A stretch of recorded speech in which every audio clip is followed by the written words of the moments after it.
All right, guys. Welcome to another episode of the Kinggath podcast. Podcast? How do you say that? Podcast. People keep saying I should call it Podgath. I don't know what that would be. But my guest today is Shadowpuppet, and he is our director and kind of wrangler, I guess. Is that the real title for all the voice actors that have been helping out with some settlements? How's it going, man? Going really well. How about you? I am doing pretty dang good. I was just watching a little bit of the Game Awards, getting excited about some of the new stuff that's coming out. I'm really looking forward to this game that Obsidian has been teasing, and I've got it on pause now. I've got the awards on pause, so I can pick up again tonight before I go to bed. But have you seen anything with that? I have, but I don't remember details. Like I know I saw like a teaser trailer or something. It's so far they've just been posting images, and it looks like Maybe it's going to be some sort of retro future. Like it just has this Fallout-y feel. So obviously, I'm getting excited. I can't blame you. Yeah. So you have been working with us for a while, and you kind of picked up the baton from somebody else who had been working. But I think you've probably done more on as far as working with the voice actors than anybody else on the team so far. How's your experience been so far? It's been really, really good. I'm constantly pleasantly surprised by the level of talent and dedication that people who aren't getting paid for a project are willing to put into it. It's good experience for them, and it's a thing that they can put on their reels. So it's not like they're not getting anything out of it. But everybody treats it like it's a really high priority for them, and that's been really gratifying.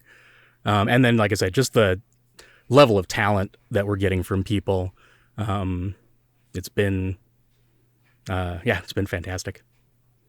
Yeah, it's been shocking to some of them. Like I think a lot of people commented on the video we put out where we did the distillery quest, or we put the walkthrough of it, and people were so shocked that was Young doing that character, doing the Raider character, because he just went so far above and beyond. Like I'm surprised his voice worked for the week after he did that character.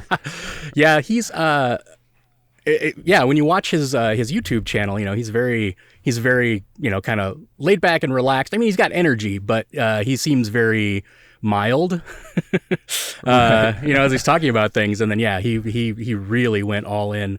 One of his audition recordings had kind of a Raider voice.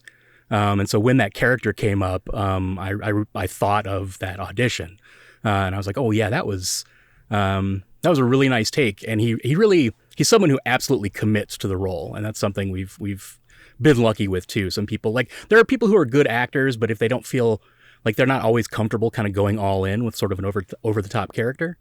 Right. But we've had a lot of people who really are, and he's one of them. And, when you find that, that's something, to treasure. Well, I think especially in the Fallout games, I think that it's kind of the game's characters tend to be kind of caricatures, and we've kind of leaned into that with a lot of the stuff that we've written, and I think it works pretty well. I think it feels nice with just the silliness of the game in general. And I think so. But at the same time, like, we've got some of the quests and characters that were written, that the writers put out, are also like really kind of like heartbreaking too. So we kind of run the gamut on a lot of that. There's the funny, and we have a lot of sort of like funny, quirky Fallout kind of stuff. But then, at its best, Fallout also has these really like kind of heartrending moments, and a lot of our writers, I think, managed to pull that out too. And when I can like get that performance out of an actor on this, it's, that's when kind of I feel like I won. Yeah, for sure. I'm excited to get some of that stuff out, because I don't think people understand the depth of writing and voice acting we've had going on in the background, just because it takes so long to get it together and get it all working, and then we've got to, once it's all processed and cut, and then we've got to turn it into quests. It's a long process, but I know we have quite a lot still in the back catalog coming along. For sure. Do you have any standouts that you're particularly excited that you could maybe hint at without giving away too much? You mean as far as characters, like any or performances? Quests? Yeah. Any particular characters or quests that you're looking forward to seeing people's reaction to? I think right now there's a couple of robot characters that I'm really excited to see people's reaction to. that they're kind of like unexpectedly great. Right. And there's lots more, like, to kind of go on sort of like heartbreaking side of things. There's there's a quest with kind of an old widow character who who talks about kind of what her life was like before, and talks kind of about the depth of her loss, and I think that one really manages to touch a lot too, and I'm kind of looking forward. It's a lot lower key. It's not the sort of over the top performance that some of these others are, but I'm really looking forward to kind of hearing people's reactions to the to the sad stuff too. I think that's another thing that Fallout see if we does a lot of. See if we can tug some heartstrings. Yeah, for sure. Right. It's easy to get a chuckle with the cheap laughs, but getting people to tear up a little in a game is a little more rare. Mm-hmm. and when they do, and when a game can make them do that, they talk about it. I mean, it's a thing you remember. Yeah, I agree. That gaming experience. So are there any games you look to for inspiration in that regard, or that because it sounds like this is something you'd be more proud of than all of our maybe over the top characters, is if you can pull off the working these scripts that are a little more grounded in drama, I guess you would like to see. It seems like you'd like to see more of those succeed. Are there any particular games that you think of when you're talking about that? Because I don't really think of that as a Fallout thing so much. Like, I mean, I agree there are some moments in there, but I think they're few and far between. I think Fallout tends to lean toward the tongue-in-cheek, like they keep it, it's meant to the whole retro 50s look on top of the carnage. I mean, it has a kind of a silliness to it, so I think a lot of the writing tends to follow that pattern as well. So what are some games that... I think the writing for voice in Fallout, I can agree with that, but a lot of the terminal entries and holotapes you find throughout the game tell some really tragic stories also. Sure. So I think Fallout has that in it, but yeah, it tends to be less face to face than we're going to get with a lot of our characters. I'm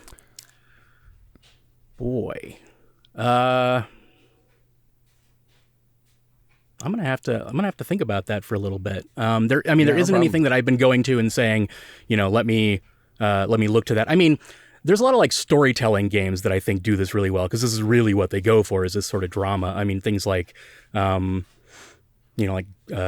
Home, or What Remains of Edith Finch, the sort of like kind of like more indie, more indie titles.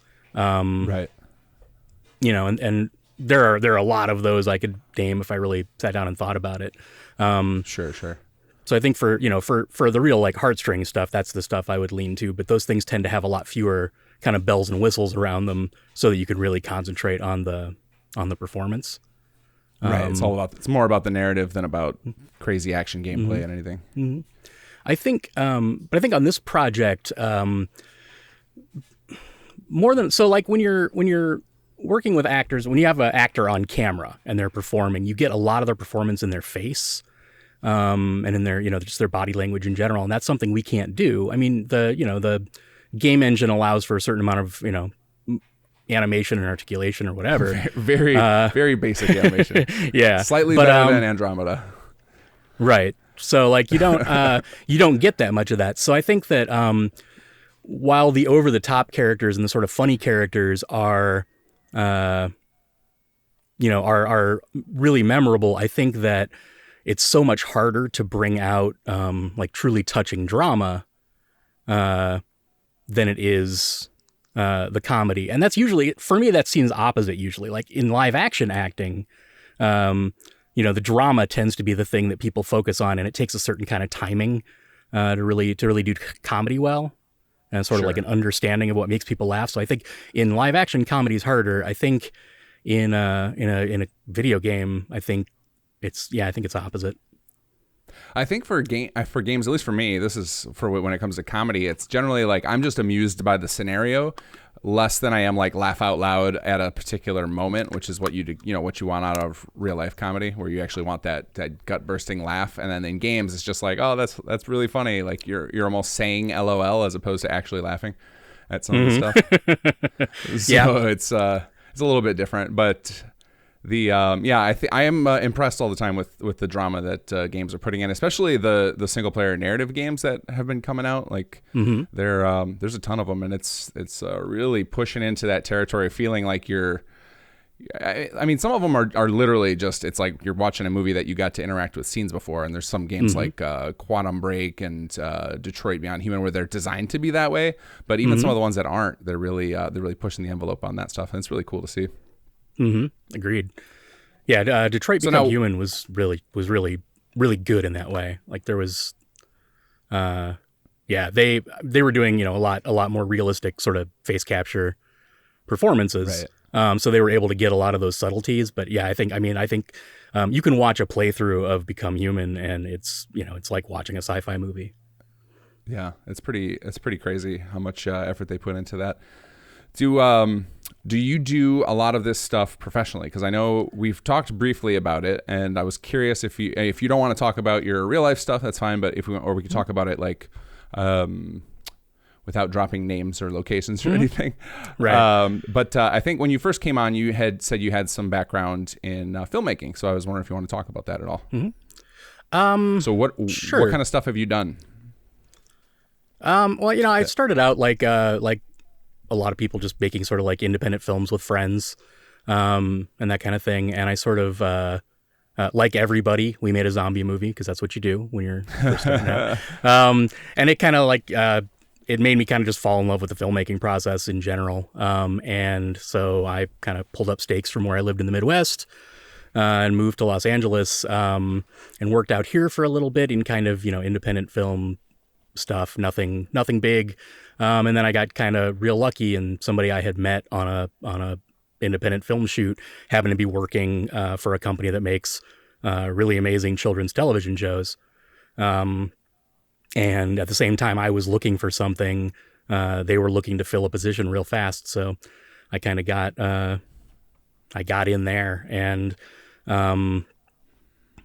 that's been a real pleasure. I mean, it's a different kind of acting, obviously, when you're doing like acting for children's television. Right. But they're no less talented, the performers who are doing that, than your greatest dramatic actors. They just tend not to be as well known. But they're gonna be well known to me soon. My kid's finally starting to pay attention to Sesame Street. There you go. I think he can say the word Elmo now, thanks to that. So I'm going to be checking out some of these amazing performances soon. And it's actually funny with the kids shows is whenever we do, because we're not sure what to do, because you have half the people screaming like, don't give kids screen time, and other doctors are like, it's fine. So we've been like easing him into it, and every time we turn it on, we find we'll keep catching the two of us watching the television and the kid's just off doing something else. And it's like, did we just sit there and watch Sesame Street for 10 minutes without the kid? Right. Yeah, I mean, there's a lot of children's television that speaks to a very to an adult speaks to kind of a primal sort of sense memory of being a child and watching something similar, especially something like Sesame Street that's been around since we were kids. Right. And it's kind of still that's what we keep saying it is. It's like, it's just got to be. We were just drawn into our childhood again. Right. I mean, that's a part of it, but I mean, there's the sort of I don't know, intelligent simplicity that goes into children's storytelling. I think sometimes can really, can really reach out to an adult, and kind of slip past the sort of cynical stuff that we build up over the years. Sure. And sort of speak to the sort of sense of wonder that as we get older, it gets harder and harder to summon up. Now, do you deal with a lot of actors directly? Like, are you doing something similar career-wise to what you're doing for Sim Settlements now, or is it you're just around that, so you had a rough idea how to do it?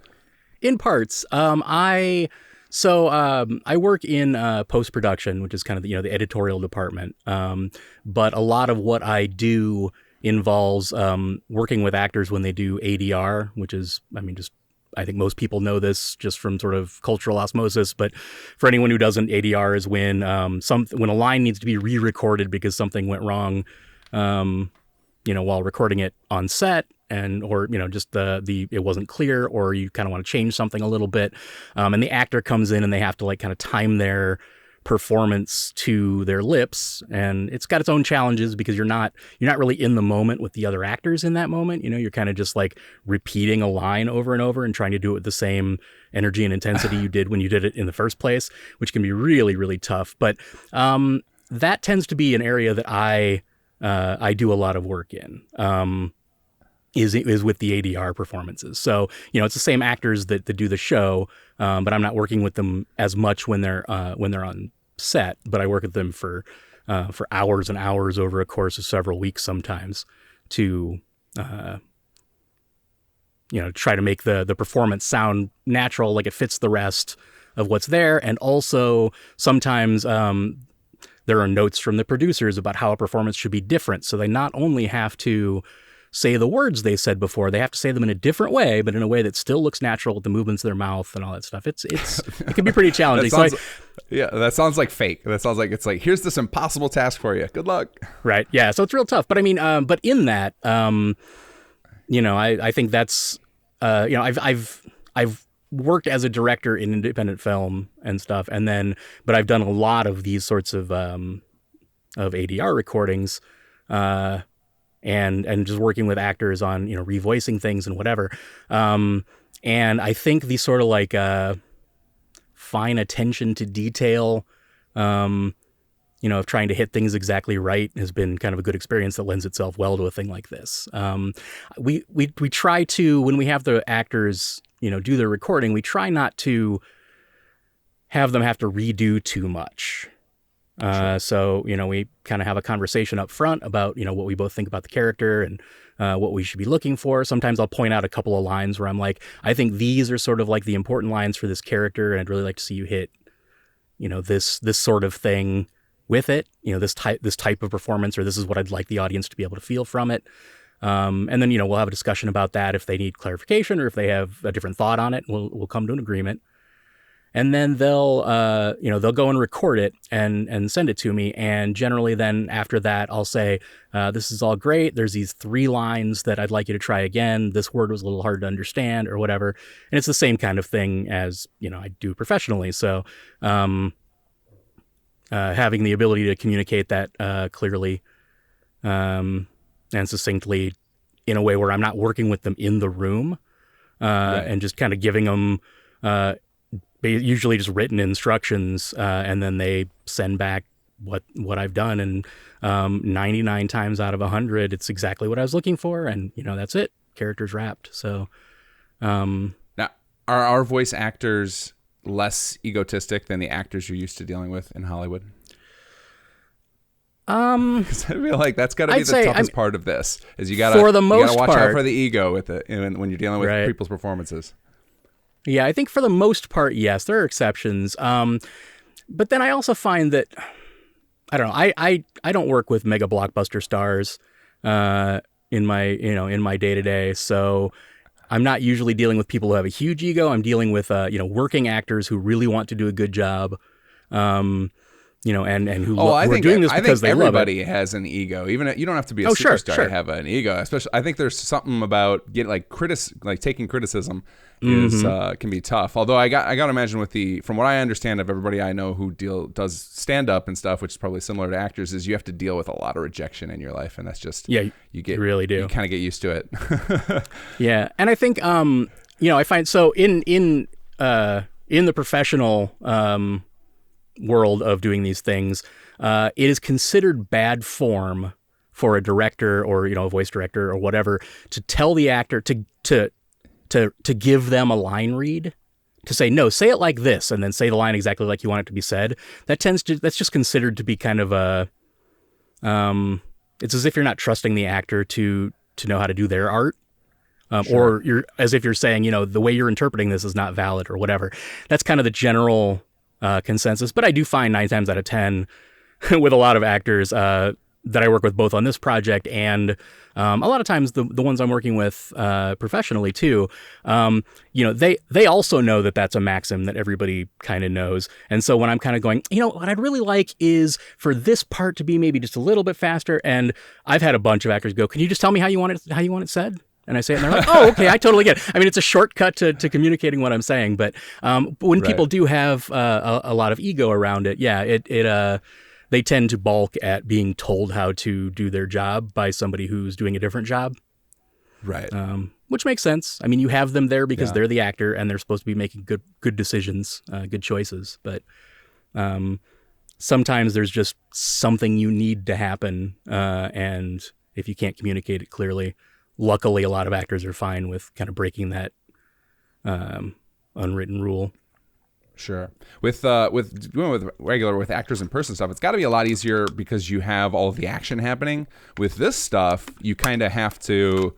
You got to just, it's on both you and the actor's part with the voice acting. They don't even have any reference material for the most part because we're doing our stuff in kind of a weird order, and part of that is just because of the development cycle and with everybody working at different paces it's hard to line everything up. So it's got to be a real challenge for both you and our voice actors to like get a good performance in place, knowing that it's going to end up being synced up with whatever we're doing in the game. And absolutely. Don't have much to go off of. Yeah, and there are definitely times. Oh, go ahead. Oh no, go ahead. No, yeah. You had. There are definitely times when, when the reason I need them to change something is because I go, oh, at this point, this is what's happening, because of the way. All right, let me go back one more step. So, sure. Video, because I work a lot in animation, it's not as different as you might think in that. All of the writing and acting is done ahead of time, and then things are animated to the acting. And that's similar in video games because it's animation. It's no different than the 3D animation that people do on some of the shows I work on. Sure. But the big difference here, and this is probably what you mean by that, is that because of the nature of the sort of choice, there's a choice that the player makes about how they want to respond to something at various points throughout the dialogue. And the actor has to record reactions to all of those choices, which will then bridge us back to a common point to keep the conversation progressing forward. And for their part, the writers have been very, very good about making that mostly very, very natural. But it's really difficult for the actors because a lot of times they're not entirely sure what the line they're speaking is in response to or what comes immediately after it. And sometimes, we do have to have a conversation about that so that they know what the context is in this moment when they're recording the specific line they're doing. A big part of a director's job is kind of keeping the big picture in mind and reminding performers where we are in a given scene. Right. And it was a big challenge even getting the data into a format that made sense for everybody on the team. Like, okay, the sound guys have got to work from here. The voice actors have to work from here. The writers have to work from here. We've got to be able to implement from here. And so we ended up using a couple of different formats, and some of them are better for some people than others. But in all of them, I do find it, unless we're looking at that flowchart style that we have in the one piece of software, it's difficult to see how everything connects together. So I can imagine what it's like for the voice actors to be reading those lines, and then because either you have it in a nice linear fashion like a script where it's easy to read and follow along, but like for our project that you can't really do that when the dialogue can fork unless I guess you could technically have them read. It's almost like you need to have like 4 scripts side by side to handle all the different choices and branching. But then even that doesn't work because sometimes the scripts can connect back together. It's just visualizing it is a big weird challenge that I didn't even consider when we started this project. Right. I mean, on the bright side, the majority of our players majority of our performers also play the game. So, you're able to say, oh, yeah, how this happens. And they're like, oh, yeah, for sure. That happens all the time in conversations. And as people who are voice actors, they pay special attention to everything that's going on in the game from the performance point of view because it's their area of interest. Sure. Yeah, and I think as you mentioned earlier, I came into the project once it was already kind of running and took over for somebody else who had to bow out. And I hate to think what the sort of like trying to come to a consensus was like on what was going to be useful for people. I mean, as it is, I take a script that's used by a bunch of different departments which we use, we do in an Excel spreadsheet basically, and then I remove a lot of for the copy I give to the actors. I remove a lot of the extraneous data that's just going to be confusing and busy on the page. That's Sure. related to what needs to happen downstream for implementing the voice into the game. But I try to pare everything down and make it as easy as possible for them to read. So I tend to do, even before casting, I tend to do about a half hour or so of editing on every given script, just to make sure That's that probably it's for the best. yeah, that in the moment it's completely easy for them to read, that they don't have to print it out and kind of stick pages together and try to figure out what Yeah. goes where. Oh yeah, absolutely. And there's a big mess of data on there too, because there's a lot of generated info, and yeah, I can't imagine like if I was handed that, and I'm used to, especially I know we have a few people who have actually done stuff at a more professional level, and like to hand them just this mess of a spreadsheet we have would not have gone well. So I appreciate that you put in the effort to clean those up. Yeah, and for what it's worth, far more than once, actors have told me that as far as mods go, this is the most professional experience they've had volunteering and doing mods for people, and that's something I'm real proud of. Both from the quality of what's being written and the degree to which they and I get to have a dialogue Right. about what we need to happen and whatever. Like, yeah, everything about it to them has felt in large part very much like a professional production, I think. So I've been told. I mean, there are definitely differences in that since we're all volunteers. Sometimes real life gets in the way, and there are delays before things happen, and that's less like the professional environment. But everybody knows Right. that everybody here is doing this for free, and just because they love doing it, they love either Fallout or Sim Settlements or definitely both. And I think it's coming through in the work. I think one of the biggest challenges with all of this that has come up is the time zones and people's schedules. So it's not only is it people doing volunteer stuff, but they can only do it when they're not working or whatever. So then it's trying to sync up all of these schedules is always a challenge, and I can only imagine it's even more of a challenge if you're trying to give people notes. You almost essentially they have to just wing it, send you a copy, and then you can send the notes back, where it's going to be pretty hard to sync up with some of the people to give them any type of real time feedback on their performance. Right. And that tends to be, like I said, because of that factor, you're absolutely right. We tend not to do that. Sorry, hang on one second.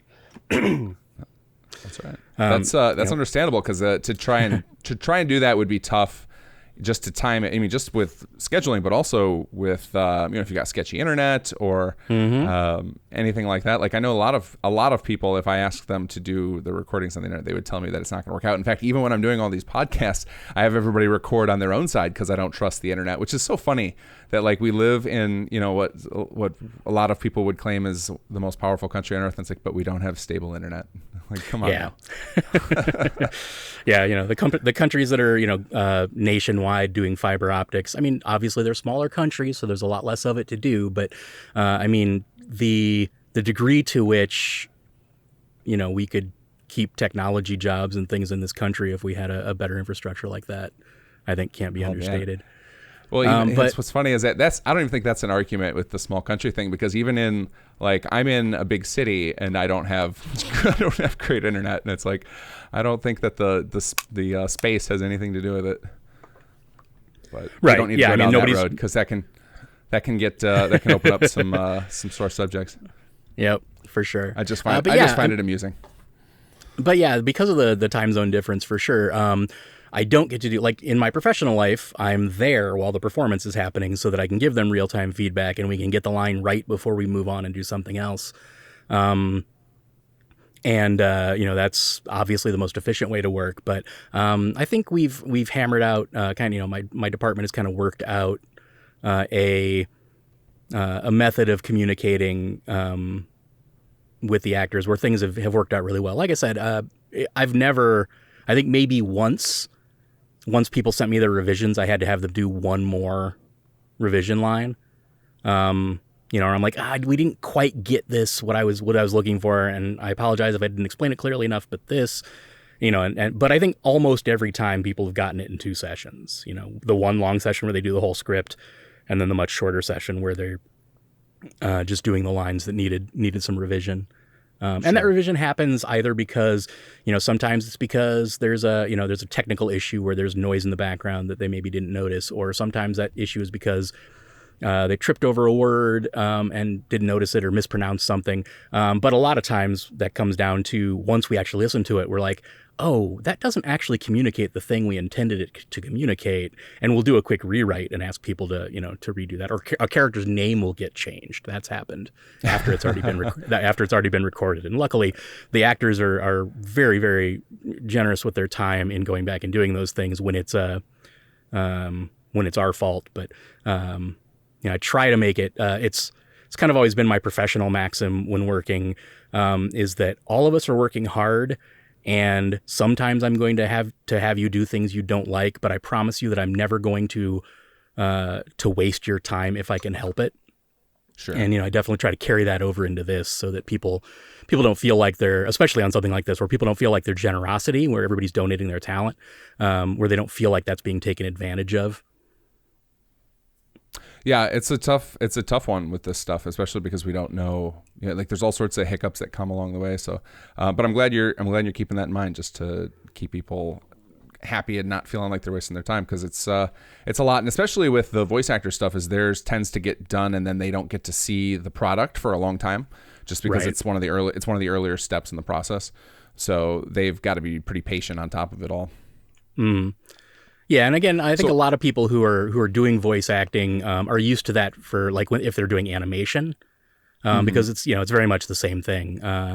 All the acting is done up front, and then it's a year goes by while all the animation gets done and approved, and then finally the show comes out. So, it's very, very similar to what we're doing here.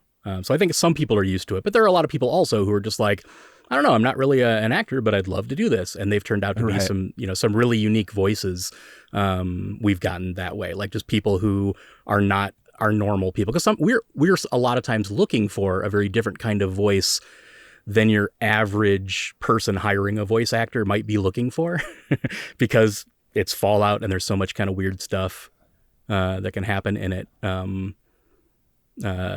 I think a lot of times those really unique voices that aren't people who do this professionally are sometimes some of the most, just some of the most fun.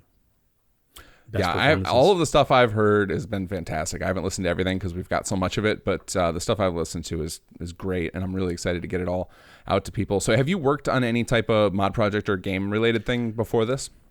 Not before this. Since this, I've done a little bit of work with other game companies, not doing this, but doing other things, some consulting work for a video game company that was making a television show and didn't really know how to, based on their video game. And they're like, well, we don't really know how all of the final process works. So they brought me in to kind of help them out with that. But before that, no, I hadn't done any mod stuff. I'd played with mods, and I think anybody who plays with them can definitely agree that there's a wide range of sort of like quality of both writing and acting and sound design and, everything about it. I think it's one of the things, I mean, I'm not to latch on too tight here, but, I think that's one of the things that makes sim settlements not unique, but definitely rare in the modding thing, is just the sort of like attention to detail and the desire to make it feel like it's more DLC for Fallout rather than, it's so that it fits in the world and it fits with the rest of the audio that's going on around it. And I think it's especially a challenge because in Fallout 4, the player character is voiced. So, oh my God, that whenever I bring on a new writer, the first thing I do is have a conversation with them and explain how difficult this is going to be before I sign them on, so that they really understand what they're getting themselves into. Because the having to work around pre-recorded dialogue. I mean, fortunately, there's a ton of it. Like there was a lot of player dialogue to choose from, but man, they really are bending themselves. The writers are bending themselves into knots to pull this off. So, man, props to the writing team. Yeah, I've seen that in a lot of places where sometimes it feels a little bit bent, and we can do like a touch of rewriting to make it feel a little bit more natural. But for the most part, they're doing a fantastic job. I mean, for people who don't know, that's what we have to do because the player character is voiced. We have to use existing voice files. We can't, I mean, we could try to have a sound alike, but it would be obvious that it's not the same dialogue that people have been listening to now for 100+ hours or whatever they've been playing their game. Not only that, but it would be unlikely we could exactly emulate even the room that the person was in, because somebody pointed this out to me, that if you listen to Nick Valentine's dialogue in the base game and that in Far Harbor, you can just tell, you can feel that it's different. It's the same actor, but the audio quality is different, just because getting that I just slammed into my microphone.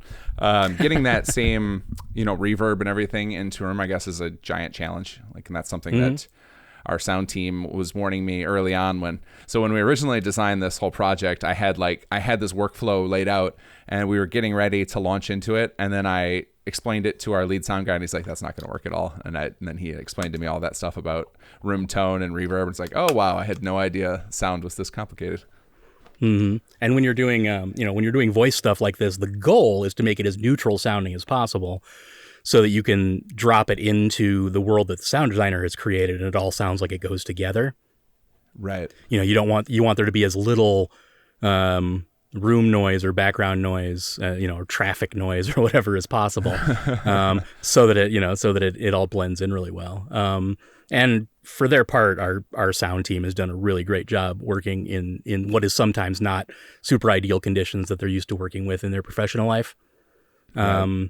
But yeah, they're doing a fantastic job making it sound of a piece with the base game.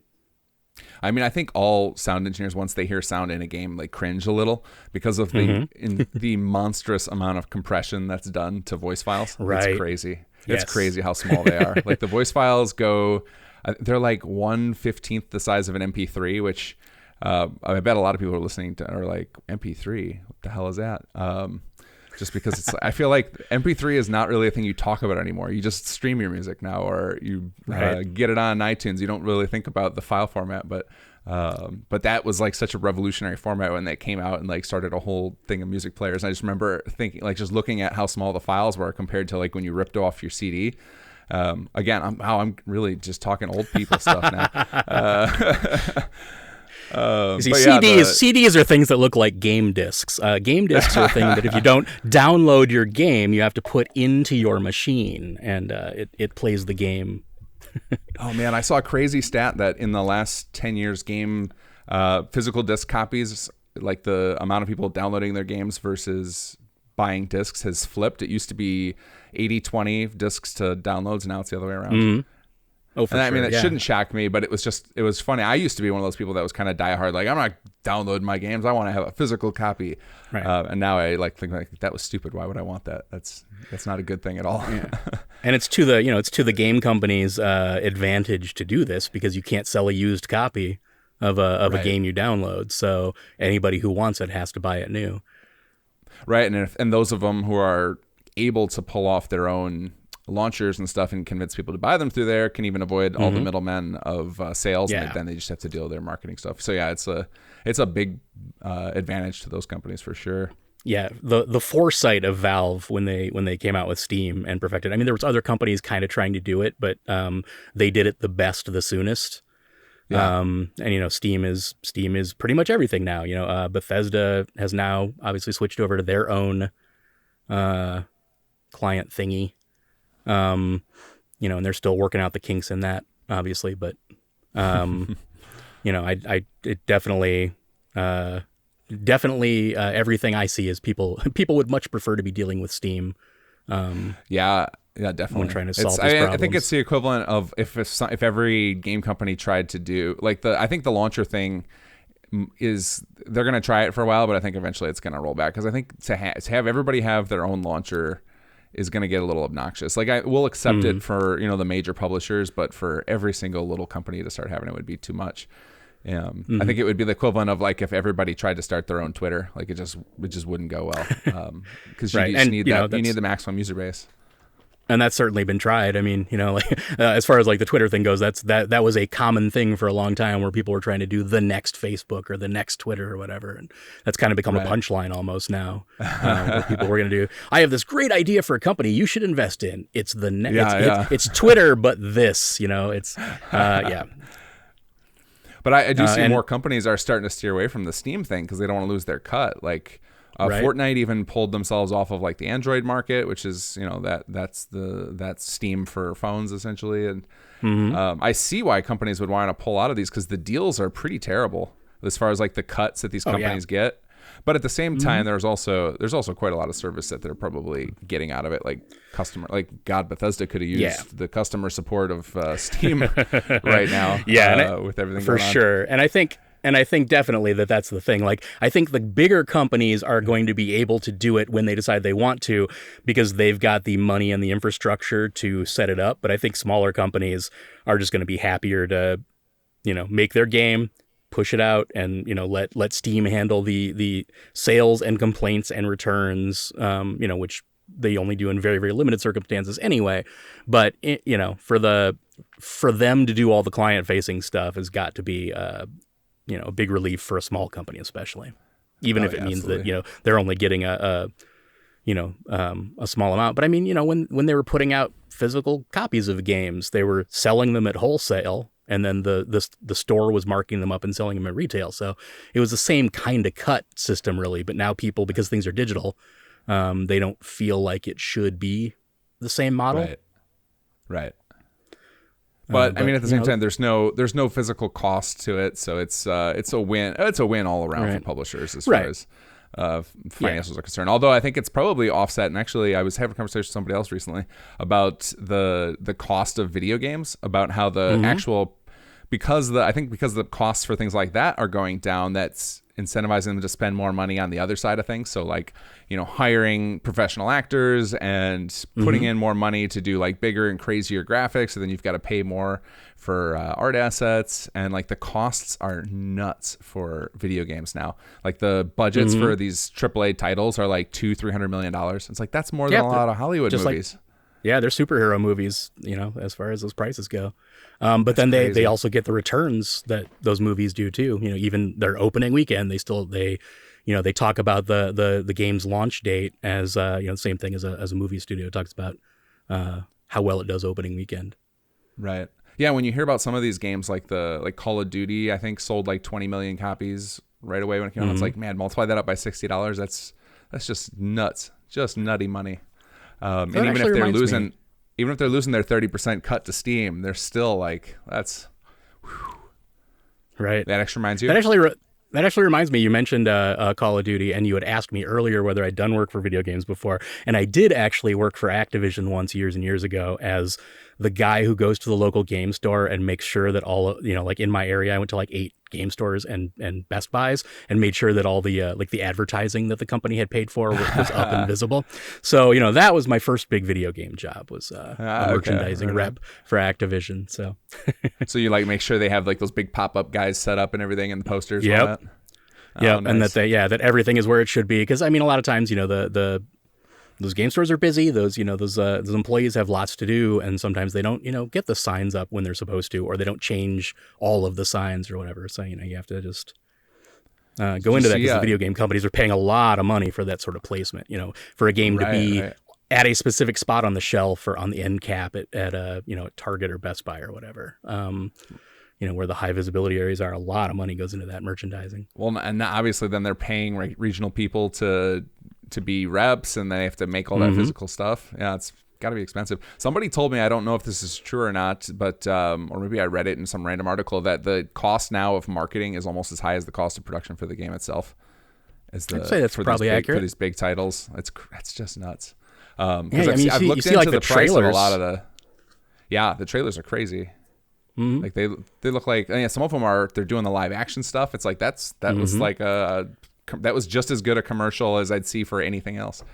And they bring in professional people who are like TV or film directors to come in, and actually they may not be like the big names that are household names or anything, but they bring in really talented directors to do those trailers, or to do to direct the video game itself all the way through also. But I mean, for something that's just a trailer, it's, they put a lot of money and a lot of effort, because obviously that's the thing that's going to determine pre-orders and how excited people are about a game.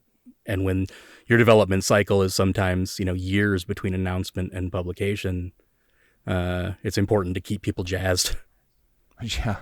I feel like we got to be coming to a bubble, though. We've got it. Like, you can only push that envelope so high, and then it's just going to become prohibitively expensive, and you're going to have problems of because you can only push the development cycle out so far, just because you're talking about like having these staffs of like, I mean, some of the bigger game companies will have like 300 people working on a game for several years, and it's like that's a big budget just for the staff costs.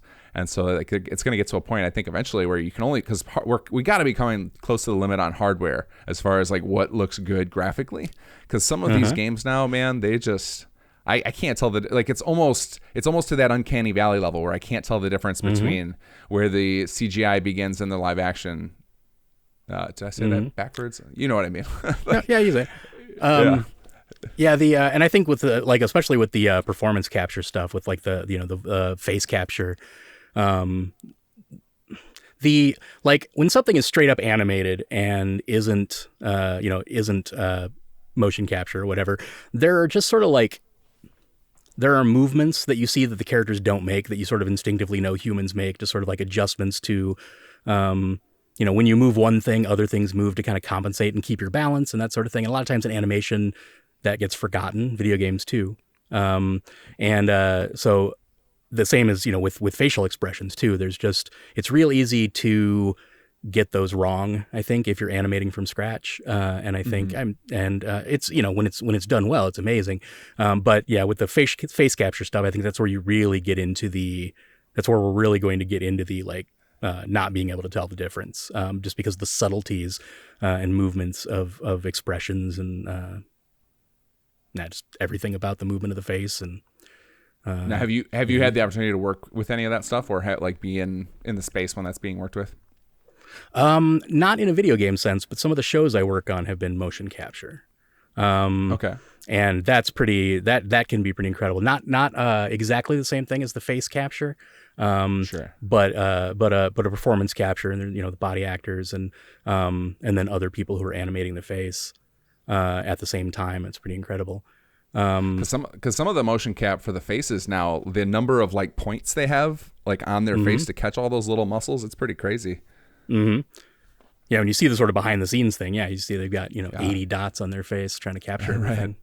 Yeah, so I was wondering if you had worked with any of that stuff, but they're not doing anything that crazy in the film stuff you're working on.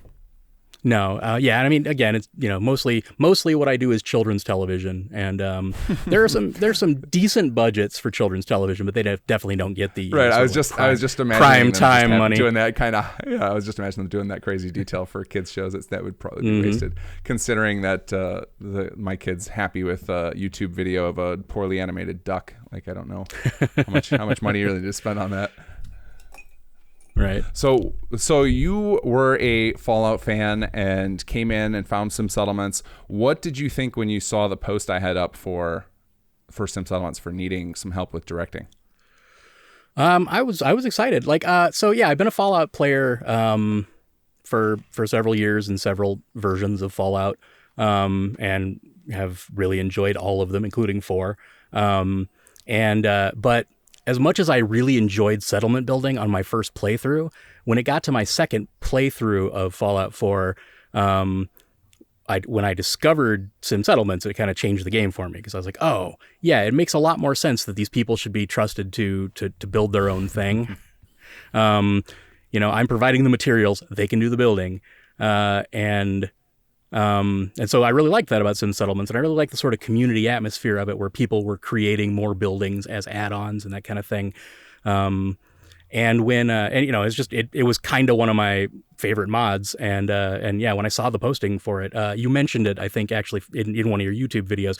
I was occasionally checking the help wanted thing on the website to see if there was anything I could do. I mean, I've got a broad background in that I've worked as a writer and a copy editor, and in addition to the sort of stuff I'm doing now. So, I was keeping an eye out for anything that I might be able to volunteer for. But when you mentioned the voice actor, I was like, oh, this could really be right up my alley. Right. This is what I'm doing on a day-to-day basis. So very similar stuff, a lot of other stuff on top of it, but the skills are very translatable. So, when I spoke with you and it seemed like I'd be a good fit, I was really excited about that. It's nice to be a part of this. I've had a couple of friends since then, because I haven't been promoting, hey, everybody, you should know about this thing I'm working on, but I've had a couple of friends. I'm in a small group of Fallout fans who are sort of friends who are spread out, on Facebook. And one of them, not a month ago, posted one of the trailers or something for Sim Settlements. Maybe it was the Rise of the Commonwealth one or something like that. I was like, hey, have you guys heard about this? This is really cool. Like, it automates all the settlement building for you and stuff. And I was like, funny, you should bring that up. For the last several months now. Yeah, I've been working, helping out with that. We got much more on the horizon. So. Your position was one that I never thought about needing. So like when I started this, I did not anticipate it blowing up like this. I mean, it was just it was just another mod I built. Like I've built tons of mods throughout my life, and that was just another one to me. I didn't really think it was going to capture everybody's imagination like it did. And so like the idea that I would need a director to help proceed with it is just so bizarre to me still. Just that idea of like getting ready to talk to you today, I'm just thinking it's so bizarre that I'm talking to somebody about directing voice actors for one of my little goofy projects. Like that's such a weird thing to me, but it's also really cool. Like, and I think like getting back to what we were just talking about with the where video games are at now. It's fun to see that they're at this level, this crazy high level of quality, where there's that many people willing to put in that much effort to create, entertainment for people. And it's the type of entertainment that I grew up thinking this is the greatest thing in the world. Mm-hmm. But so it's no longer, we're no longer I wonder if the video game stuff is going to be the next superhero thing. So like, it was weird to see all of the superhero movies blow up and be like, that's just what like every action movie is now a superhero movie of the big blockbuster. Like, and having grown up on comic books, like seeing that happen is so strange to me. So it'll be interesting to see if we get if the next thing that happens, because eventually the people move on from superheroes and stuff, and so it'll be interesting to see if then the next one is video games, because it seems like maybe they're just ripping through all of nerd culture to find the next stuff to make movies into. They've been doing video game movies now for a while, but I think. But terribly. If you think back at exactly. And terribly. I think, but the same. What I was going to say is this: the same is true of superhero movies at first. I think so. There's a certain level of studio executive that is greenlighting these projects, who are saying, "All right, go ahead and make it. The nerds will be happy that we've given them anything that has to do with the thing they like. It doesn't have to be a good thing." And I think that or they just don't understand the property or whatever, because it's not the thing that brought them into whatever their industry is. But as fans have spoken and shown what they're willing to pay a lot of money to see and buy merchandise for and whatever, the superhero movies have become a lot more sophisticated. And I think, in a way, they're still following a formula, and they still a lot of them are still very similar to one another, and the market has gotten very saturated. But for at least a period of time, some of the best movies that were coming out, and definitely some of the best action movies, were superhero movies. And I really hope that the same thing is going to happen to video games, where the sort of that maybe if that becomes the next big thing and people are, willing to hold out for good quality, then we'll start getting that sort of like a renaissance of that kind of movie. To me, that's kind of the biggest problem. Like if you see a movie advertised and it's going to be terrible, and you go and see it opening weekend anyway, you haven't encouraged them to make better movies. Right. You've shown them that the thing that they made is what you wanted. I tend to, if there's a movie that I want to see, but I'm cynical about, how well they treated it or whatever, just like how good a movie it's going to be. I'm like, well, I'm still going to see it because it's going to be a cool spectacle and I want to see it on the big screen, but I just don't expect it to be very good. And it's not a kind of thing I want to encourage. I'll wait, I'll wait a few weeks before seeing it, just to kind of I mean, I have to like push past my enthusiasm to do that. But for me, voting with your dollars and, you know, what you choose to give people your money for is a big way of explaining what it is that you want. Unfortunately, the internet is constantly full of, you know, everybody talking about their bad opinions about things, you know, and people making YouTube videos where the title is, you know, clickbaity, why this is the worst thing ever, you know, and, you know, it is unfortunate that that is what makes people click because it inspires a certain kind of negativity. But the studios have kind of learned to ignore a large chunk of that because it's everywhere. Like nobody has, you know, almost nobody has a fresh take on these things. Mm-hmm. So, you know, the only thing that they're really looking at is how much money the thing brought in. And, when you reward something that's good, that's the other thing too. Like that's the flip side of that. If something is really good and it's like, oh, this is not a thing that like Hollywood usually makes this kind of movie. Like I'm really glad this is out. I'll go see it 2 or 3 times just to make sure that the message gets sent that I would like more of this, please. Like something that's not based on an existing property or, you know, but is a really good, especially genre movie. You know, I'll go see it multiple times just to encourage them to do more of that. Well, that's rare of you. I think most people like talk about that voting with your dollar, and I don't think a lot of people follow through on it.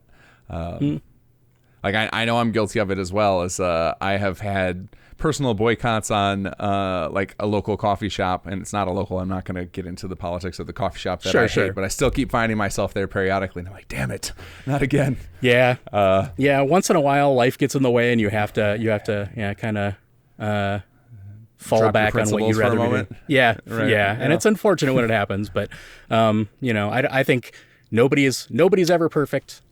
It doesn't make you a hypocrite. It just makes you, you know, occasionally. No, but you're doing it. But you're going the other way, and that's really a good thing to do. Would be to actually give more money to the ones you like. And I don't think I've done much of that. Aside from I tend to get obsessed with specific companies. So like Bethesda, obviously, I have a large obsession for. So I tend to buy more of their stuff. But I never think about it in the sense of, you know, I want to encourage them. It's more just like I've got this obsession and I want this stuff.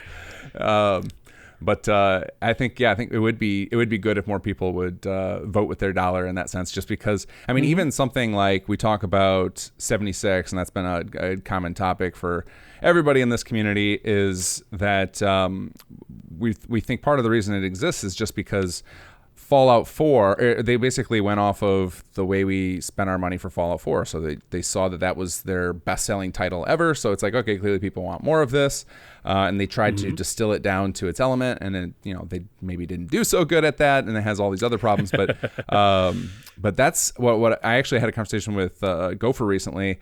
And we were talking about how what's funny about, at least with video games, and maybe this is true with Hollywood too, I didn't really think about this, but maybe we can figure it out now, is that the money that's made on a game, especially because of pre-orders, has to do with how good the last game was, not necessarily that game. So when you look at the sales figures, you might think, oh, that, you know, like we should do more of that. But actually, it's almost like they should look at the one before it and be like, okay, well, that one generated all the hype to sell this one. So, but I don't know how do you distill that information? Like, how do you take advantage of that? So if you know that your previous one was the one, like, how do you figure out what are the elements in your new one that also worked and didn't work? Like, I don't know how they do that as creative folks. That's got to be one of the toughest parts of any of these creative jobs, is figuring out, you know, in your sophomore project, what were the actual good pieces of that. Whereas, yeah, I mean, you can read reviews from people who liked it and you can get a sense of what people kind of liked. But again, the thing with the dev cycle being as long as it is, the thing that they said they liked 2 years ago, they may not necessarily think you did as good a job at that or maybe you didn't do it quite the way that they liked it on the next one or whatever. But so it's definitely a danger. Like, even if you can figure out what the thing is and then try to replicate it, you're not always successful in replicating it, and it's not always what people still want. Right. That's one of the things I hate seeing with the when game companies jump onto trends. So like, you start seeing battle royale pop up everywhere, the survival genre, and it's like you can tell that we're getting like the gamers are getting, when you're in the community, you can see people are getting tired of them because like, oh, just another one of this game. And then so like but the problem is that when the developers are looking at the trends, they start working on their game, and then by the time they actually get it done in 3 years, it's like, well, people are done with that. They don't want to see that anymore. Move on to the next thing. I mean, the same thing's definitely true in filmmaking and television too. Television tends to be made a lot faster than a movie because it's not usually as big a production. Although sometimes that's not true. Although not anymore. A lot of the stuff that's coming out on Netflix and HBO is like bigger and crazier than movies. Even the casts now are starting to get like, they're starting to hire with their FU money out of Amazon and Netflix. They're just hiring everybody. Yeah, and I mean that actually excites me a lot. That I mean, there's for a very long time, there's been a like steadily shrinking amount. Even though there are a lot more channels, it was still kind of rare for anybody to try to like take a risk and break a mold. And some of the cable channels are doing it with their original shows, like AMC and FX. But yeah, like Netflix and Amazon really changed the game in a big way. Like they financed projects that no Hollywood studio would have done, and they turned out to be just absolutely game-changing things. And it really comes down to the fact that, honestly, no one in the entertainment business knows, I won't say knows anything, but no one, people are wrong a lot. And there's a famous director that's a quote from. I can't remember who it is, but their quote was, "No one in Hollywood knows anything." Yeah, and it's. I mean, they're not far off. It's like Hollywood has educated guesses, and they try to hone it down, and they also try to convince people that the thing that they're getting is the thing that they want. And when enough people get wise to that, then they have to figure out a different thing. But yeah, it's really tough. I mean, and when you talk about the trends and things moving on, I mean, the success of Harry Potter, then every single child's book series was suddenly optioned and made into a series of terrible movies, with the exception of a couple of franchises, but most of them were just bad. And the same trend goes with all other kinds of stuff. I mean, when superhero movies started blowing up, a bunch of comic book properties got bought. From even independent companies, and a lot of them have never made a movie with them, but they just wanted to make sure that they had a property in case something came along or a demand made itself known for the thing that they own the rights to. But yeah, over the 2 years or whatever it takes from concept to release for a feature film, same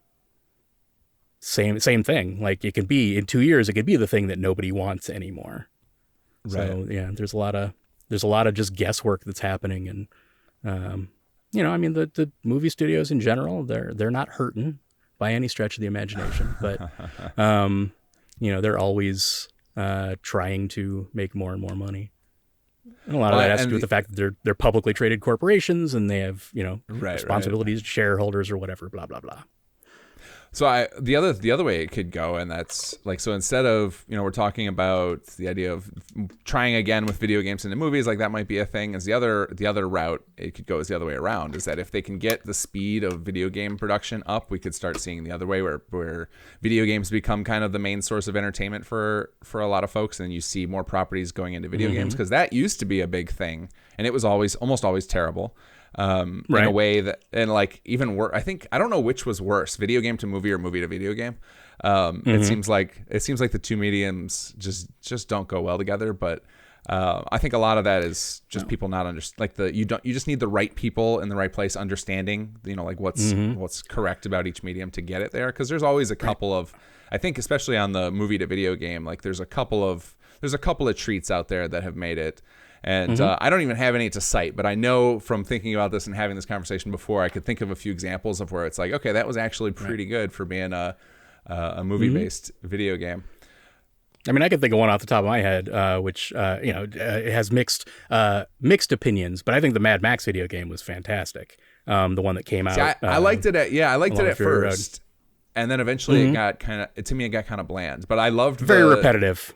Right, it got real repetitive, but yeah, I agree with that. That was a pretty solid attempt. That's a good. That company is pretty good. They're the one. I think they're the ones doing the Rage 2. I think that was Avalanche. I that believe did that. Yeah, and they and there's a big story behind how the video game was actually made from a bunch of like rejected storylines that George Miller, when he was making Fury Road, had said, no, this isn't what I want the story to be about, and then they tried to work with him to make a video game, and he really wasn't interested in doing that. So Warner Brothers just kind of like took a bunch of like notes and early drafts and stuff he had turned in and gave those to the video game creators. So it's kind of there's a lot of sort of like, scandal behind that story too. But yeah, I think, but I mean, you touched on something a little bit ago that I think that's important when you talked about the different mediums.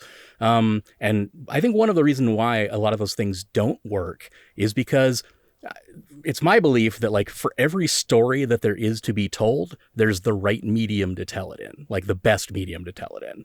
And a lot of times that's going to be, the comic book, the graphic format where it's, panel by panel. It's a very personal one-on-one experience between the reader and the artists who created it. But then that same thing isn't necessarily going to translate into a good TV show or movie because what makes it joyful is not something that translates well to full motion or, to have music playing in the background or doing whatever. And some things, a written book is the best way that thing's going to be. And the movie is just going to be a pale kind of shadow touching on, a thing that if you made the entire book, it would be, a 12-hour epic or whatever. So, they have to make decisions that cut out essential elements, but maybe that's the transition that's actually working, and I just haven't thought about it, is books into video games, because that seems to be like a great conversion, because like that's where The Witcher came from, of the fact that generally when you read these, especially these big epic fantasy novels, I'm sure a lot of us nerds are into, is that they're so rich in detail and they describe all the world and they've got their own systems of government and magic and all these, and if science fiction, it's got their own custom technologies, and in a game you can actually explore that depth and you can get really into it. Yeah, and I think those are a really good match because obviously a video game, you want as much playtime as there can be to let the story unfold, as long as it stays compelling and doesn't become too repetitive or whatever. But books have already, the author of the book that you would be basing it on has already made a lot of those decisions for you about what keeps the story driving forward, and you just have to add the interactivity.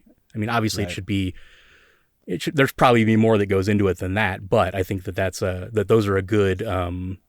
Those are a good matchup because they're long form storytelling as opposed to short term like a movie.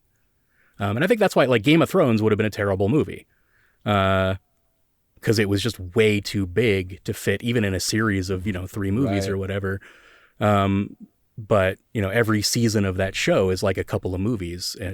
Budget wise and production wise and story wise. And I think it makes sense that it was a show.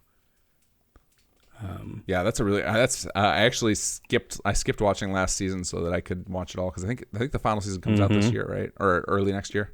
Early 2019. Yeah. The last half season, because what we got, the last thing we got was a half season, and then this will be the other half. That's why I refused. I'm like, no, I'm watching the whole thing at once. None of this half season nonsense. Yep. That stuff's so incredible. Some of these shows that have been coming out. I really got into. I can never remember. It's funny. I really got into this show, but I can't think of the name of it. And I realized I had this conversation with somebody the other day about Netflix has made it so I stop remembering the names of any shows, because whenever a new season comes out, it just comes up on my queue and I don't have to think about it. Right. I cannot think of the name of the show. It was set in the future. It had a real Blade Runner look to it. God, what is the name of it? Oh, are you talking about Altered Carbon? Altered Carbon, yeah, I got so hooked on that, and like that was one of those ones where it like came from a book, and then after watching that show, I'm like, all right, well now I got to go read these books because I got to see what's going on. Yeah, that's one of those. More depth in the books than this stuff. Even though these are really incredible looking shows that get made now, like even Game of Thrones, I've heard they really did a great job of capturing it, but there's still so much that gets cut out in order to fit it onto even television, in long form television. And like a few characters will get merged into one person in the show or whatever. Altered Carbon is one of those things that like started out as a really strong, faithful adaptation of the book and was really excellent. Like I really enjoyed it. And then the more they kind of diverged from the book's story, I felt the sort of weaker it got. And not because to me the book was precious, because I actually had not read it yet. I read it after, like you were talking about, but my roommate was a big fan. So I was kind of aware of the fact that things had been changed. And then when I read the book, I'm like, oh, yeah, this would have been better. Like there were kind of decisions to change things that didn't need to be changed. Now this is not me like saying, oh, they ruined that, blah, blah, blah, blah, blah. It was still a gorgeous show, and I think anybody should watch it. I think it's fantastic. But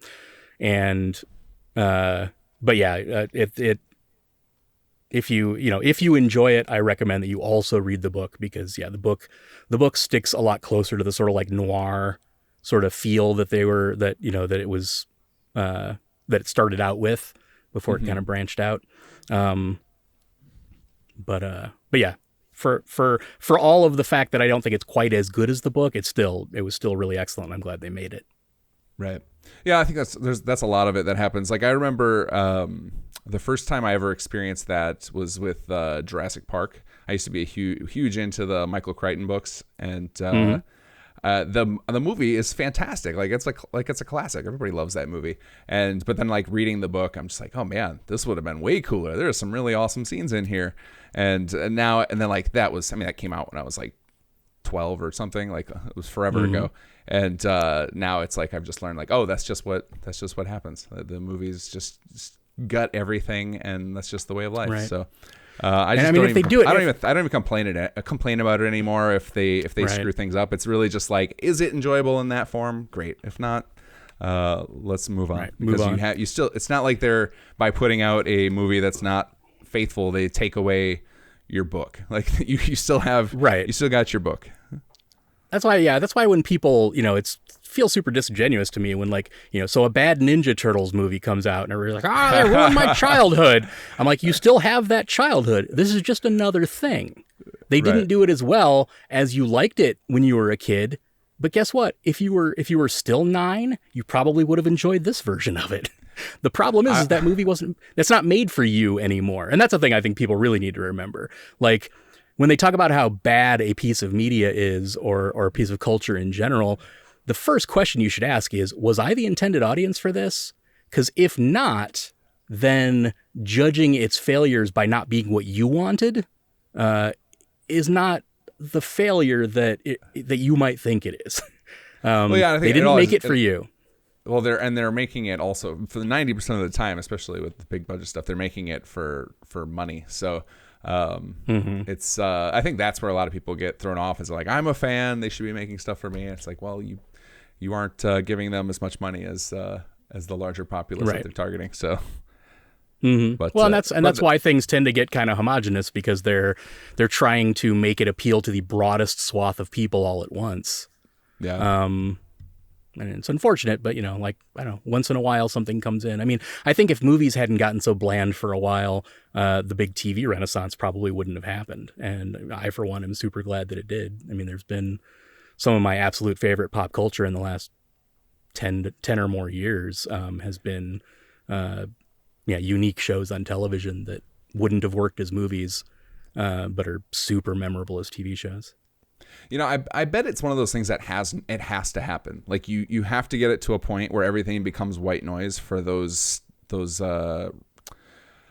the better projects to emerge, because then they can those producers can start to recognize what the white noise is and pull out that diamond in the rough, and then those will stand out, because there are probably other times in television history where something like, I mean, it's hard to imagine, but like there are probably times throughout it where something like Game of Thrones might have went under the radar, where it had just been like, it's just another dragon show. You know what I mean? Like there are, you gotta have those lulls and those points. And I think the same thing with gaming of, we have to have this period of like where we're getting beaten over the heads with zombie games and survival games and battle royale, and then that's gonna pave the way for the next big thing to emerge out of that, because we'll all have become numb to those things.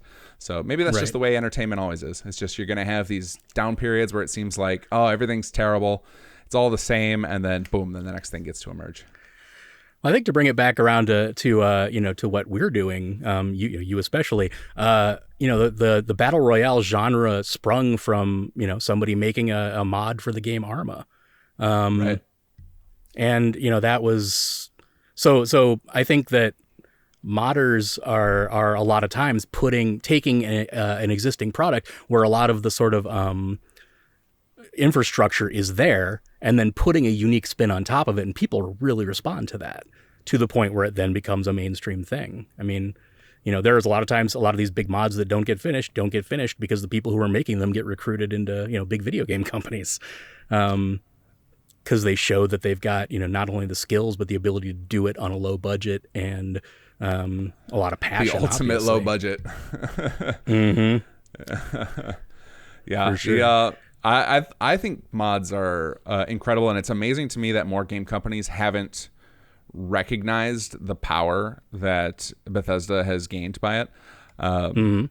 Like the customer loyalty that it develops, like the fact that there are times when I get obsessed with like Skyrim or Fallout New Vegas, and I will just play it as like pretty much my only game for a year, which means that I'm spending no other money on any other company. Like all of my money, if I'm going to spend it on a game company, is going to go to Bethesda, and like that happens to me regularly. And it's largely because of mods, because you can just you get bored with one playthrough and you'll find some completely game overhauling mod that still keeps the core feel of that open exploration, but gives you some new twist on it, and then lets you go through it again. And it's shocking to me that we don't get the tools we do from more game companies. Yeah, and I think that speaks to the thing I was saying before too about how people complain about a thing because it isn't targeted at them. The thing that makes modding awesome is that if there's a thing you were looking for that the game didn't bring, probably there's a bunch of other people that were too. So if you or one of them makes the mod that brings that experience, or covers that one thing you didn't like or whatever, suddenly you no longer have the thing that was making you not enjoy the playthrough isn't there anymore. Right. And that's fantastic. Like that that makes your memories of the game that much better. And so, like we were saying, when it comes time to buy the next title, what you remember is the fun you had playing it, because the things you didn't like about it got covered over by creative members of the community. Yeah. What's really interesting to me is all the tech that's coming out that's probably going to start blending genres.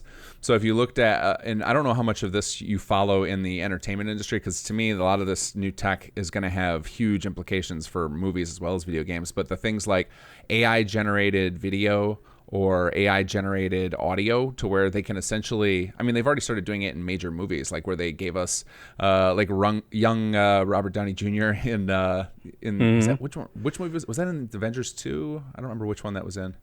Anyway, you know what I'm talking about, where like they can basically like recreate actors. They did that in one of the new Terminator movies. They recreated young Arnold. They did it really creepily with Moff Tarkin in one of the Star Wars sequels. Oh, yeah. So it's getting like that type of thing is going to start affecting more and more movies. I wonder if we'll eventually see like if that, because once that technology goes mainstream, and I already have an example of this happening in the darker part of the internet with people doing some pretty creepy stuff with porn and AI. But once that AI starts going mainstream, are we going to start seeing modded movies where like, there's that silly project to get the Star Wars movie redone, where it'll just be like, oh, just some guy can sit on his computer and mod that Star Wars movie to be the movie he wants. Right. Or, you can have your friends act out what you wanted the action to be, put the original actor's face on top of it, or, using the AI thing, and fit it almost seamlessly into the movie. So yeah, that sort of like remixing, I think is, it happens with all kinds of things like, music and, even like to a degree, like fan fiction eventually breaking out and becoming its own property. Have you found an example of that? I've never heard of that. That sounds awesome. Oh yeah. 50 Shades of Grey, actually. Now, this isn't me recommending anything. 50 Shades of Grey was originally Twilight fanfic. Guys, we're talking about on today's podcast, talking about porn and 50 Shades of Grey. Yeah, no, but I mean, it was fan fiction for Twilight for somebody, and then it just got known enough that some publisher saw it and went, you know what, the sort of like mainstream market for these sorts of books hasn't been explored in a long time. Let's give this a shot, and it was a huge hit, and they made movies from it and everything. That's crazy. I think, and that came from fan fiction, and things like that are kind of happening. There's also things where people are kind of like, they sort of write a thing as fan fiction and then lightly reskin it to change the names, change the places, change slightly the way that whatever this technology or this magic power works to make it slightly unique, and then they put that out. But I think that's one of the things. Like no artist creates in a vacuum. Like anybody who creates anything creates it from inspirations that they got from other people. And I think that, that you could do some revolutionary grassroots kind of stuff by remixing big budget stuff using a lot of the technology that's available now and that's upcoming. Yeah, that's actually got me excited. I'm really excited for the modding scene of games with the new software that Amazon just posted. So Adobe had done a demo of it like a year and a half ago, and they just disappeared with it. I don't know if they gave up on the technology, but Amazon is going to be pushing it hard soon, of being able to generate realistic sounding audio from text. And so the next step on that is to apply AI to it to shift the voice to sound like characters in the games, to where like we could solve the problem of the voiced protagonist and be able to add our own stories onto it. Like that potential for that is crazy to me, and really exciting. Yeah. So I'm very much looking forward to entertainment, where it goes once AI gets into the mix, just of like the possibilities that I imagine it's going to be a nightmare for contract work, or for contracts of people trying to figure out what they can get away with. But I think it'll always be a big boon for the free scene because you can't stop people from fair use of but I wonder if that'll change. Like if all of a sudden, fair use goes out the window, if people start making a remix of a movie where they make a character do something totally different, and then does that actor have the right to prevent that? It's gonna be interesting. Yeah, that's gonna be coming up. That's going to create a lot of legal issues. And I think, Disney has changed copyright law before to their benefit. I would not be surprised if they did the same thing again. Something similar with with sort of remix modding culture as that starts to affect more of their properties. Right. There's going to be, because a big part of corporate trademarking is supposed to be about brand image. And if something is coming out that looks exactly like your thing, but violates, what you want the image of your brand to be, there's definitely a lot of legal hot water that people can get in for that. We're gonna have to go back to the old school way, where you're selling bootleg VHS tapes to each other to get the content around, so you can't get pulled down from the internet providers. Or I guess the equivalent of that now is the dark web, which I am in IT. I still have no idea how I would connect to the dark web. I don't think it's I don't in my head it's, and I know it's not, but I'm just if someone were to ask me, like if my wife were to ask me, I would make up a story and tell her you have to download a secret browser and go to it. But yeah, I think that type of stuff is probably eventually going to be so much better than most of the stuff that gets produced for money in the studios. Because I think there are a lot of mods that I've played over my life that are just way better than the games that are getting put out. Well, a lot of times that's because the people who are making it are people who are deeply passionate about the stories that they've been told already by the original publishers or whatever. And it kicks off their imagination, their creativity. And they create something wholly unique, but that still feels like an integrated part of the original property. And that can be fantastic when you can pull, if I'm super creative, I don't have the resources to make my own game engine. Right. But with something like the Creation Kit, where they make it real easy, relatively speaking, to you do the thing that's in your head and put it on their thing. That's revolutionary. That's one of those things where when high quality HD digital video cameras started becoming affordable by consumers, I mean, it changed grassroots filmmaking in a huge way. Like independent filmmaking had a huge renaissance because suddenly everybody could put their idea on film. And yes, it meant you had a much higher quantity of bad things, but the percentages, the fact that there were more of them, let's say the percentages are the same. Let's say that, 5% of everything, and that's probably being generous, but let's say 5% of everything is good. The more of it there is, the more of those 5% are going to prop. Right. And I would say the with the indie film thing in particular, I think the beauty is that now they don't look like indie films. Like I've seen indie films where I can't tell they weren't made big budget just because how cheap the technology is, and that's fantastic. That's great for everybody. Right. Yeah, the fact that digital still cameras now can make movies that are almost indistinguishable because they're using the same kind of lenses as big time movie cameras are. Right.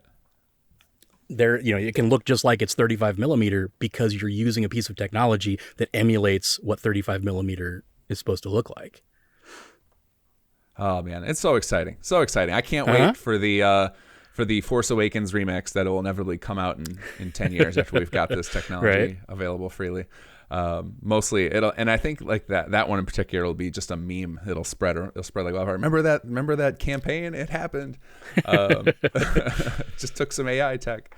But yeah, that'll be real exciting. And then for modding, especially with being able to add even more professionalism to it, because I think that's one of the big limiters right now in the modding scene, and not just in Bethesda games, but in general in any games with modding, is there's so much money, I think, in people who can do quality animation, is that we don't have, it's very hard, you don't see a ton of that in mods, and then getting more voice acting because we don't have access to the SAG actors that are doing all this stuff now, and so that once those two problems can be solved through AI techniques, oh man, it's going to be nuts. We're going to be putting out AAA titles in our garages. It's going to be awesome. Yeah, I mean, and the big companies are going to have to iterate. That's what's really going to drive the next big revolution from the actual AAA studios, is when the stuff that they're trying to charge, by that point it'll be $100 a title. The stuff they're trying to charge that for, other people are making on a tiny percentage of that budget that looks just as good. They're going to have to iterate. They're going to have to come up with like the next great, awesome engine, or at the very least, like tell much better stories than, some game companies do, or whatever. They're going to have to do something to keep people's attention. And I think it's one of those things where like, a rising tide lifts all boats kind of thing. Absolutely. Where, whenever there's a burst of really good independent art, the more like profit-centered stuff suddenly goes, oh, there's actually a market for doing something different than what we've been doing. Let's do something different now. And they then turn their sort of considerable resources to, hopefully continue to do right whatever it is that the independent thing did right, but on a larger scale, and it becomes, a trend until it gets washed out, and then the next thing happens. Right. But yeah, and the cycle I think, continues. I definitely think, the more the public has the tools to make something that's almost indistinguishable from what the big time professionals have, the harder the professionals are going to have to work. Right. And so, in some cases that will mean that they'll decide it's just not profitable for them anymore, and some things will just fold. But I mean, that's what happens. The ones who make it through to the next cycle of stuff are the ones who kind of deserve to. Well, and that's a great positive note to end on, guys. We've got nothing but great things to look forward to in our entertainment industry as technology lets us modders do cooler and cooler stuff, and then we'll just dethrone the big guys. We'll just take them out. There you go. Awesome. Well, it's been great talking with you. Do you have any thing you want to tell the audience before we end this? I mean, nothing, I don't have anything of my own to promote or anything. I will say that, guys, the stuff that's going on behind the scenes for Sim Settlements, is going to change the game in a big way too. Like, I don't mean just the game Fallout. I mean, the sort of like modding game. Like, there's so much really cool stuff happening. When you guys get it, you're going to be super excited. Yeah, and hopefully we'll be able to get it to you guys in this decade. That would be ideal. Yep. All right, Yep. this has been Shadowpuppet. Thanks for taking the time, and hopefully we can do this again sometime. All right. Thanks for having me.